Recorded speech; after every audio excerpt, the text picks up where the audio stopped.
really love how this score is, you know, uses vibraphone and oboe d'amore, and uses them in ways that highlight them without being too intrusive. Although every once in a while the vibraphone gets to be a little bit much for my particular outlook as an orchestrator. But I won't fault Alberto too much. I think this is a very cool score, and I really enjoyed studying it. Just really refreshing, and it's not just those instruments either. The oboe d'amore and vibraphone, which you cannot see on this page because I basically have just taken away any staff that was blank throughout the entire system, just so that the vertical spacing is better. So it's not just those solo instruments, also just throughout the handling of the instruments is pretty cool. So let's look at this opening part. So once again we're kind of seeing reliance on harp a lot, but it's not it's all right. Now you do not need to use this sign here, this damping sign. That is really something that the harpist uses. Okay, so they they will write that into their parts. Okay, it's kind of like up bow and down bow for string players. So there's really no need to mark this unless there's really a specific kind of damping that the harpist wouldn't be thinking about. And honestly, like even 3 beats at dotted half note equals 56, even just 3 beats is not really going to obtrude into the next bar in terms of like conflicting harmony. All right, so let's start off and just analyze this harmony. Lovely to have an oboe d'amore solo, and it's kind of interesting, isn't it, to hear the note performer idea of what a d'amore sounds like. It's a little kind of harsh, and it's not cutesy enough. There's something really cute about the oboe d'amore sound. It's like endearing, and you can see why it's the oboe of love. There's a certain very affectionate, nostalgic quality about it, but which too much can get to be too, a little too much can get to be cloying after a while, if it's constantly used in a very sentimental way, which it isn't here. Don't get me wrong, but yeah. Okay, so just starting off from here, just very very basic flutes, clarinets, bassoons, playing the harmony, and here you're telling us that you've got a B string involved. You can also just say, like, instead of this chart, all you have to do is just write. All right, that is enough to let us know that this is the same. It just saves a bunch of space. Just write 5B, right? And then the player knows that their 5th string is going to be a B.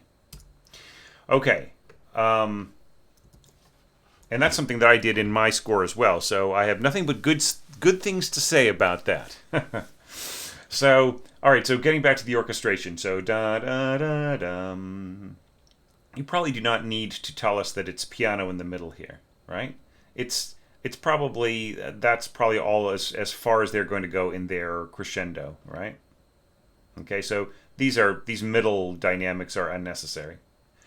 Da da da dum. So do you really want da da, or do you want da da, or da da da da da da? Right? There's just a bunch of different ways to articulate it rather than just dropping the slur over the entire thing. All right, now here you tried to get away with da da da da da da da da da, with just adding like little like adding the note below, so it would like simulate the effect of the pedaled piano, right? As opposed to diving down there and coming back. I did something a little differently. I had notes doubling, diving down, and then landing on those notes. Well, as you probably heard in the mock-up, these notes did not really stand out very well, right? So probably it might have been better to mark this mezzo piano, right, and that one mezzo forte, right, because it's just the integrity of the line. If you just really want that element of the line to be part of the melody, then it cannot be a background element. It really does have to work in sync with, which is one of the reasons why I had I doubled the note and then went down to it, right? So it would be the same dynamic and it would have the same kind of inflection in the line, right? And same thing here, right? And then this right here, like we're coming off a mezzo piano, and this is, and this is mezzo forte on top, and here you got marked this piano, and you can't hear it in the mock-up, and neither can you hear it in, like, can I actually hear this in my own mind as I'm looking at this score and playing it back through my orchestra? And then, diminuendo to pianissimo here and piano there, right? This is also weak, right? So all of these little guys need to be up a dynamic notch at least, okay? But this is really cool at the end, little celesta, ding ding. Just to remind everybody that there is a lot more to this. There's celesta, there's vibraphone, glockenspiel, and tam-tam, and timpani, right? Which I've all taken out of this score. All right, but we will touch on those things as we go. Okay, another unnecessary damping mark. You just really do not need to add these. The harpist, that's the harpist job. If they feel they need to add it, then they will. Okay, and I would say after this fermata and probably even further like placement of the beat, the downbeat, this harmony will not wash over into the next bar. Do not worry about it. Okay. All right. So here you're using low C flat along with pizzicato B in the double basses. Boom, da da da da da. And this is really cool. A tremolo and then accent. So accented tremolo is going to be right. Yeah, and then da da dum, da da da da dum, da da dum. And this is kind of interesting. Da da da da da, or da da da da da. So you're kind of harmonizing from underneath to get to the actual melody note here. This stuff is actually not melody, the F sharp here. Right? That's the harmony above the melody. The actual melody goes through da da da da dum. So here you're going da da da da da dum. But I mean, it's okay. But it's just like we just end up losing the real sense of that D sharp. This is written F sharp, but the D sharp in there, having an integral role, right? So we're just kind of hearing the harmony note on top, right? It's a small thing. I know it's turning into a pet peeve, but it's just so many people forgot about it or interpreted it in a different way that I just feel that I've got to point that out. And this is good too, the doubling the bassoon right here, da da da. I feel it could have come in a little bit earlier with some doubling right in here. Okay. All right, and now we got our horns, cornet, and trombone. It's kind of cool, like using cornet as opposed to trumpet. It's a really nice little sound, and it will actually like blend together with these instruments better. Okay, the problem here is now Alberto, you may have seen some other evaluations by now, and already heard this, but really, like mezzo staccato should go like this. Okay. Now, so you should, because it's really like right? It's all done in the same breath. Now, when you go it's like you're going right? So there is no tongue here, right, on this, right? But if we do this, if we move it back, darn it. If we move it back, tongue, right? See, what you do when you just when you arbitrarily use the piano slurring over this, you lose the sense of articulation from your winds and strings if you were to interpret that in strings, right? So just be careful. Like slurs mean something completely different for wind and brass and string instruments than they do for a piano. So you cannot just drop piano-like slurring right? Onto wind parts because they don't work the same way. Now here, we've got clarinet parts interlocking with flute parts, and you're trying to bring up the sound of the dynamic of the flutes, right? So that the clarinets do not interfere with them. It'll kind of work just because you've got this you've got this so much boiled down to just like wind septet, right? So it's like we got 7 voices in the winds happening here, and they'll all just be listening to each other and balancing, and but it's still going to take some balancing. This, like the conductor might actually even tell the flutist, play mezzo forte, please, right? So the flute is way weaker than you think here, especially the second flute. Instead of interlocking like this, it might be better just to have the flutes on the highest pitches possible, right? So the second flute could take this line here, and then the clarinet could take this lower line there, right? And then you would actually hear like a better balance. I know you're trying to integrate them. You're trying to integrate the sound by having interlocking pitches, but I don't think it's going to work here because it just drives the second part so very low in comparison to the other elements, including this high bassoon, which is going to be sonorous even though you've marked it pianissimo, right? So you've got some inherent problems in here. Okay. And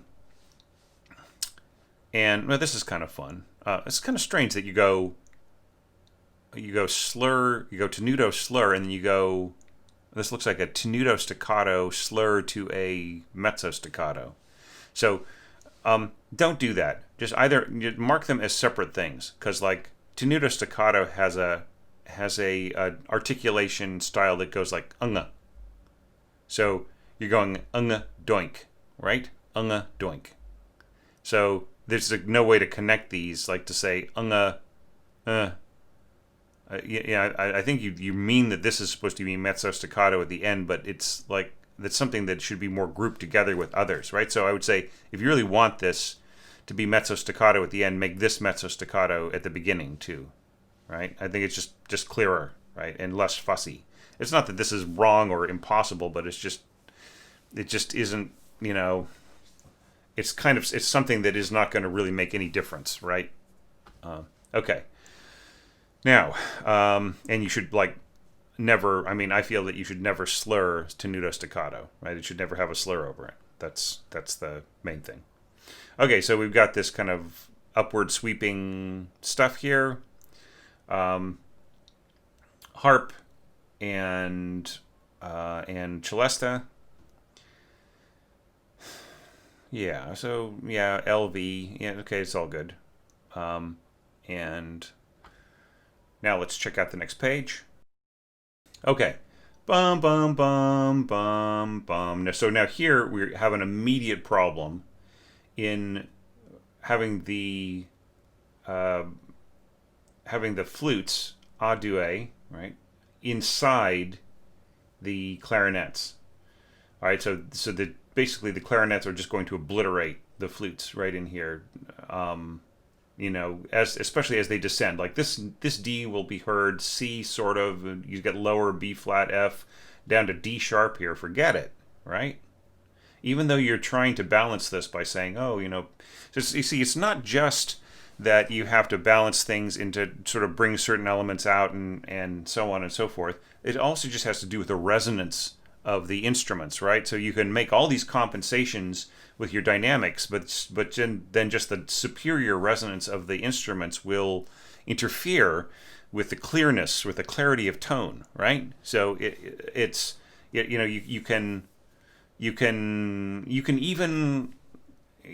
get the flute to come out a little bit and just get everybody else to be very soft, but then what does that do with their line, their natural, right? Their natural expression of line. But you can take care of all of that by just having the flute be the top instrument, right? And then when you get down to here, the top note being F sharp, concert F sharp, then that'll come through a lot clearer than the way that you've got it marked right now, right? So it's just all right, so glockenspiel, walking down, and now we get our first little touch of vibraphone right in here. And this is just really nice, this one little ting, okay? Strings are all cool here. I think you can just say, yeah, I think you can just say unison here. So I see what you're trying to do.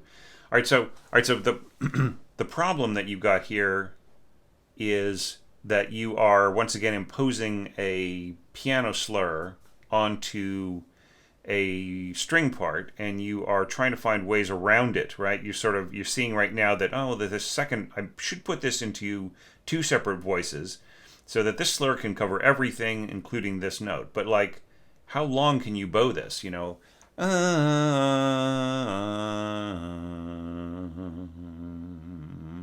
I mean, it just really, it just get very, very weak at the end here, right? What if you just like had it, you know, down, up, right? Or, you know, down, up, down, right? And then slurred this, right? In two separate voices, right? So this could all be unison, just like this, like, right? 2T unison, and then going to, right? Just like everybody else, but just going to double stops here at the end, right?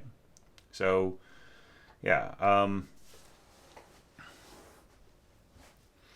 So just think about this more, you know, just be careful about just dropping these really long slurs onto string parts, right? Just really kind of try to bow things out when you have a long, like just imagine your arm going up and down across an imaginary violin, and just, you know, just imagine a really, really long slur over something like this, and just how long it would really take for the bow to get to the end of its length in order to play, you know, especially a ritardando passage.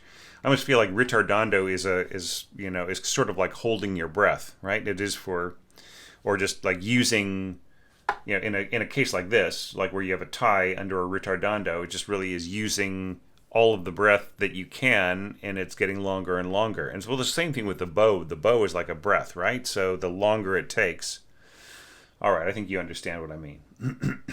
All right, so it's neat. This gives the vibraphone in here gives a nice cool color to the sounds right in here. It's, you know, it's kind of a marimbified color. You know, it's kind of has a, you know, as opposed to like a kind of a harsher xylophone like color. But yeah, but only done as a, you know, as a bell. So that gives a kind of it gives a really nice quality to the sound. All right, now we come back in here, and little touch of vibraphone again. So I would say lose one, then keep the others, right? I think that there are just a few too many. Like the vibraphone is just really it is a big quandary for orchestral scoring, right? Because in order for it to be loud enough to be heard, everybody else has to really shut up, right? Like, for instance, right in here, like this is probably not going to come through very well at all.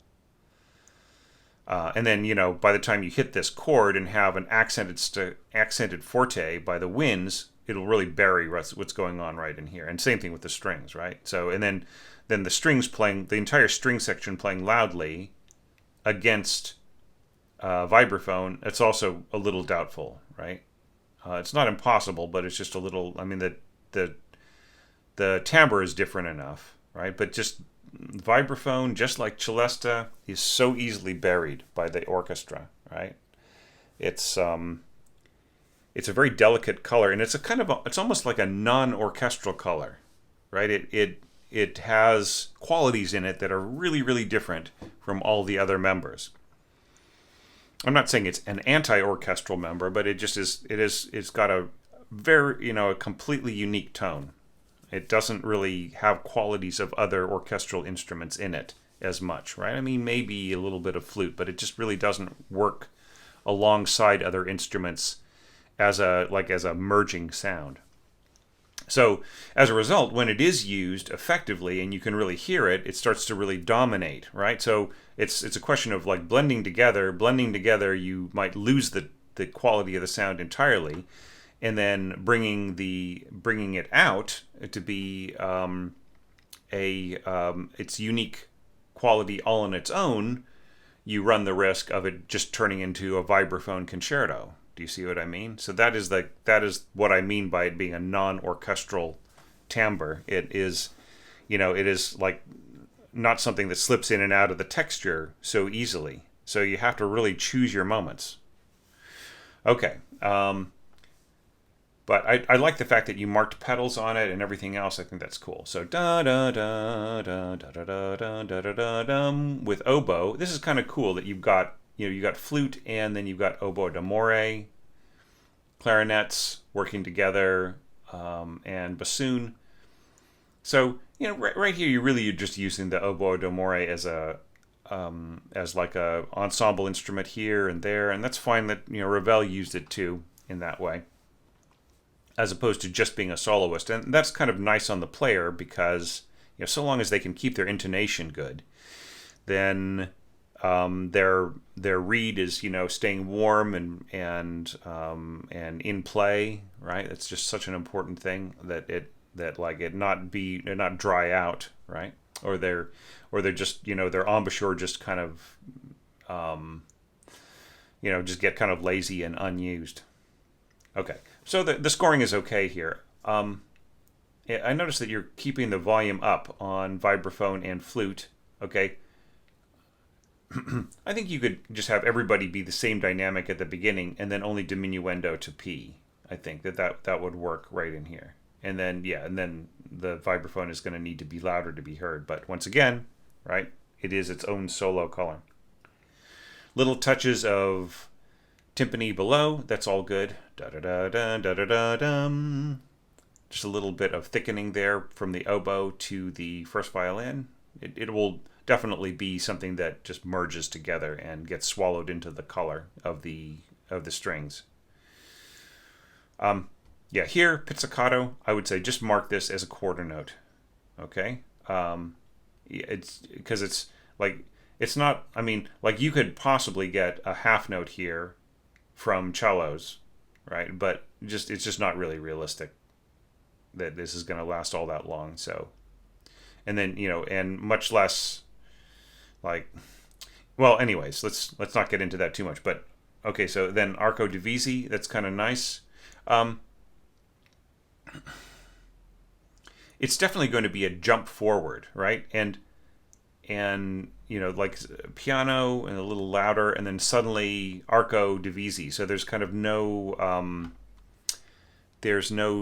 smooth textural build to this crescendo in here. I'm not saying that that's wrong. I'm just saying you should watch out because then the line really does lack smoothness, like the kind of smoothness that's coming from the melody, right? So just think about that. Okay. Dun dun dun dun dun dun dun. That's all good. Low winds, taking things up. Oboe d'amore. Yeah, vibraphone. That's all good. Okay, and then just a little roll here on timpani. Da da da da da da da dum bum. All right, there is a part. This is reminding me of something coming up that I really need to think about and talk to you about, but I will get there. This is all good. I think you should tell us whether this is arpeggiando or non-arpeggiando. Right? Don't take it for granted. And just really basic scoring once again. This is going to add a kind of a cool color to the firsts, but it really not contribute very much to the weight or intensity until you get to the D, right? All right, and then this is all good. This scoring right in here, taking over, right? And then, 2 solo violins, sul tasto, and that's just really, really beautiful. Going down, just really soft. I think that everybody should diminuendo before they get to this a little bit in your winds. I guess you want this trade-off to be exactly just perfectly like handing one off to the other, but I'm not so sure how that's going to work with this really intimate sound, like trading off from solo winds excuse me, trading off from winds to solo strings, right? So that is not exactly the smoothest thing. Trading off from winds to section strings is, I think, more successful than to solo winds, because they have such a different kind of projection, right? So it might be better just to diminuendo and then not have a trade-off and just go straight to here, right? And then it sort of picks up. I mean, it'll still feel seamless, but it won't have the same, the same thing that you're attempting here of trading off. I'm just not sure how well that's going to work. All right, now the restatement. Da da da dum, bum ba ba bum bum, da da da da da, and so on. So yeah, this is the part that I needed to talk to you about. All right.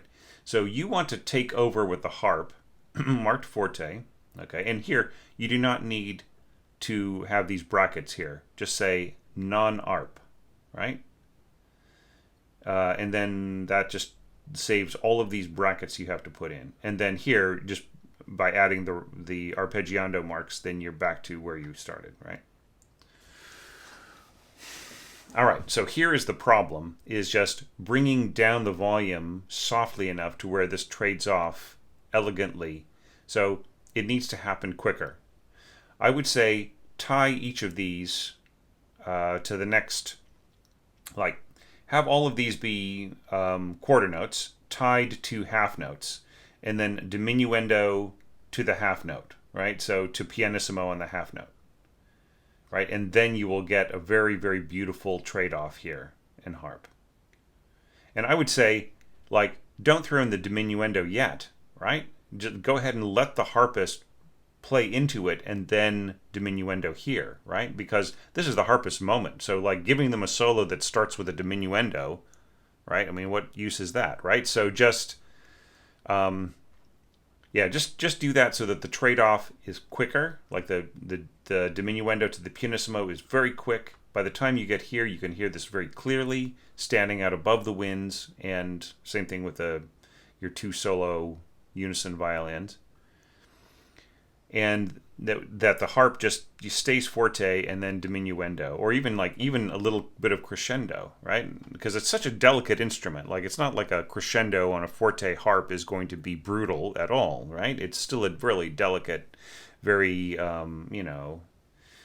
very careful little sound here that you are having the harpist play.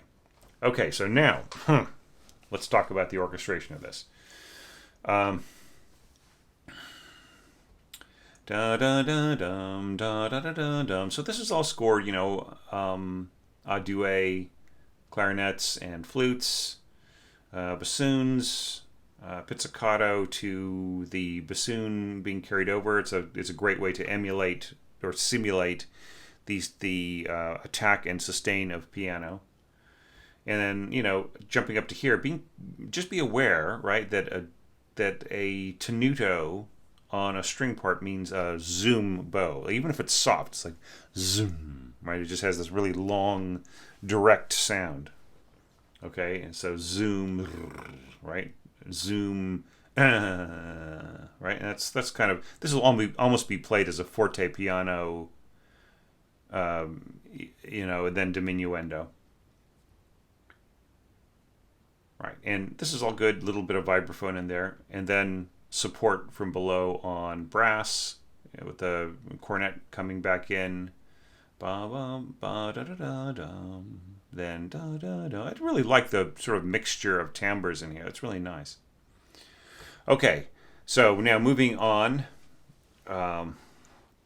to our little rose petals falling, or little cherry blossoms raining down. That's kind of another way of thinking about it. I wish I knew which garden this was, and I know that that Lili Boulanger did spend a lot of time at her friends' houses when she could. Like, she just really loved to visit with some of them, and this piece is dedicated to Ninette Salle, so she might have been staying at her house, and if Lili was fit to travel and to spend the night at somebody's house or visit them, then she probably was fit just in general. So if Ninette had a really beautiful garden with maybe a cherry tree or some other kind of tree that had like that had that kind of sense, or maybe something else in the garden that had the kind of sense of things wafting down or sprinkling down, like then that could be definitely an image that is based on something, and based on something to do specifically with Ninette. It's interesting that all the pieces in this suite are dedicated to her friends. Lili Jumel is had the first movement dedicated to her. This one's Ninette, and then the next one was Yvonne Astruc, who I believe was she the daughter or niece of Gabriel Astruc, who owned and ran the Champs Elysees, where The Rite of Spring was premiered, right? And then, anyhow, so it's all interconnected. The whole scene. Everybody kind of knew everybody else, or they were all kind of active. And in fact, a lot of the fundamental characters of that time were really good friends with Lili's father, and then family members became friends of hers, and so on. So it all interconnects. Imagine Stravinsky coming over and hanging out at your house just for fun, back in the early teens. All right, so back to this orchestration. So bum bum bum bum. We've got cello in tenor clef, doubled by horn, second horn. I would almost say like you just keep this in first horn, but I mean it's fun to give the second player something to do if they're a good player. Don't always count on it though, right? Like here you are starting into this next passage, and a lot is going to rely on how well this horn player plays. Having the cellists play the same dynamic as the horn means that the horn is going to be louder than the cello, right? So you need to boost your cellos a little bit or drop your horn a little bit if you want that perfect blend. Okay, da da da dum, and then you've got dun dun dun dun dun dun dun.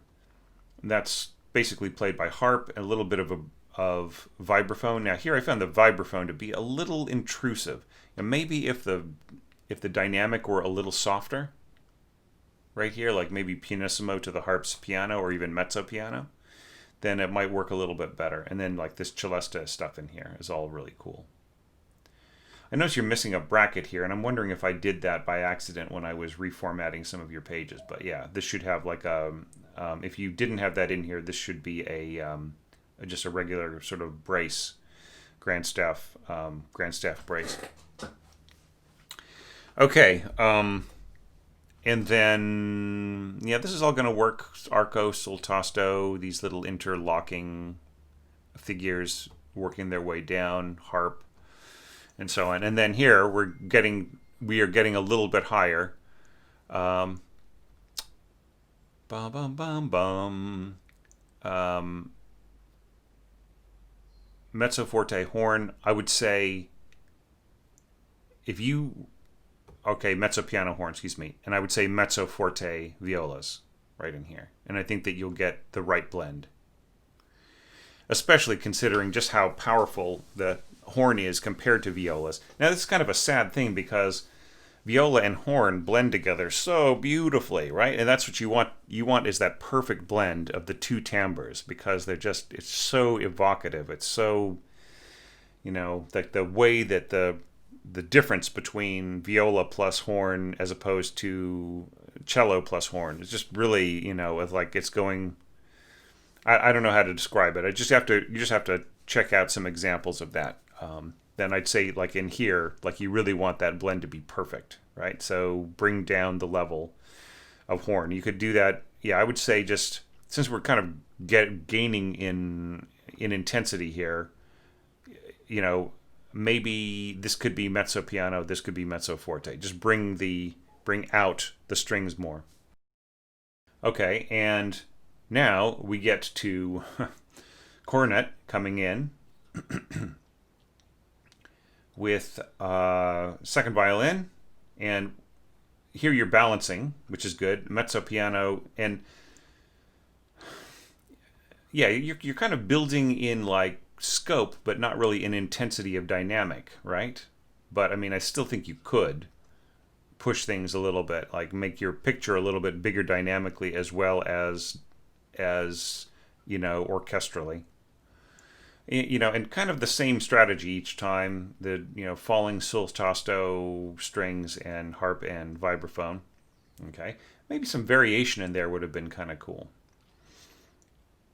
Okay, so cornet is going to have it's going to have sort of a drier, kind of more. I hate to use the word nasal. It's not really what I mean. Kind of a drier, brighter sound.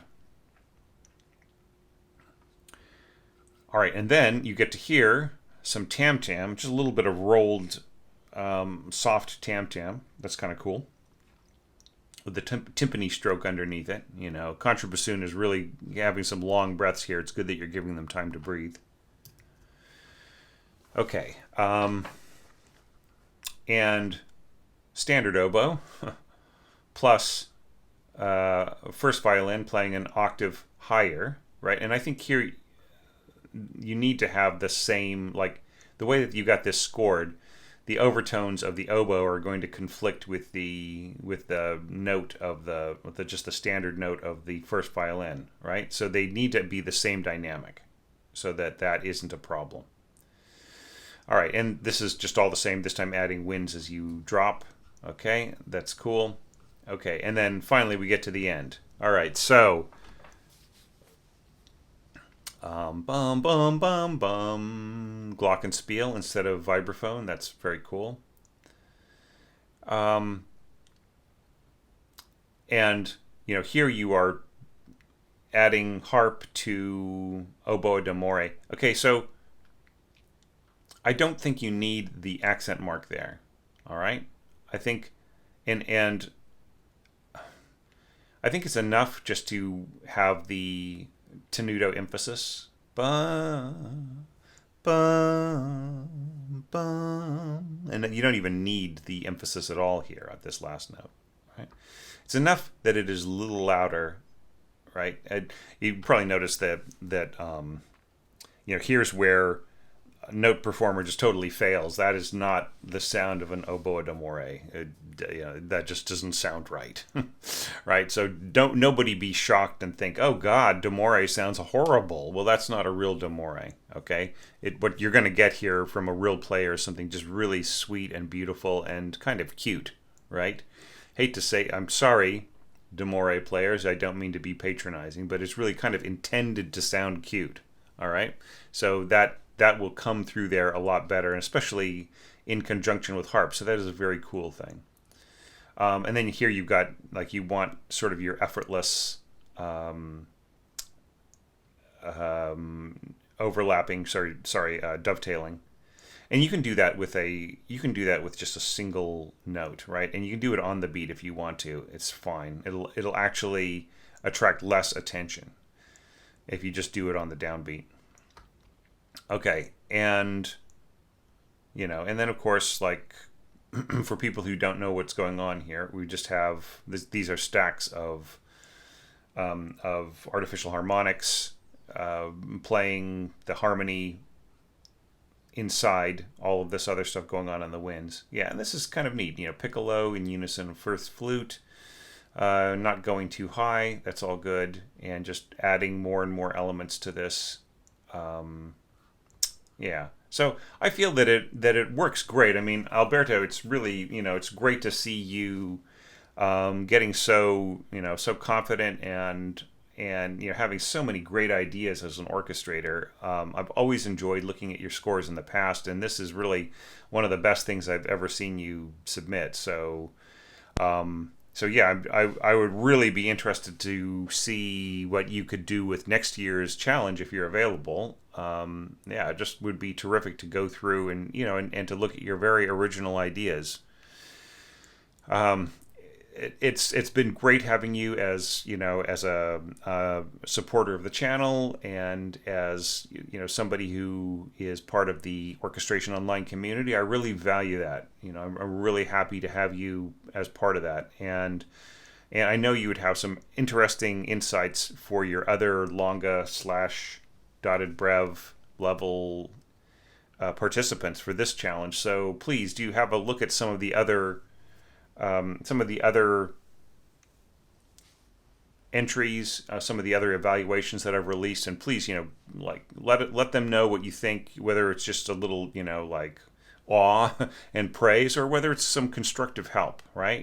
So because there are one or two entrants at this level who are more beginning orchestrators, and I think it's really important for us. A lot of the longa dotted brev orchestrators are pretty experienced, and I'm sure that they could be helping out some of the orchestrators who are need a little bit more help and are just kind of starting to find their way, right? So that would be really appreciated too. So anyhow, I will just sign off now. Just very happy and impressed with this entry, and you know what? I'm just really on a roll today. I think I'm going to do another evaluation with the time that I've got before I've got to take my kid to his math camp. So thanks everybody, and I will see you in the next video.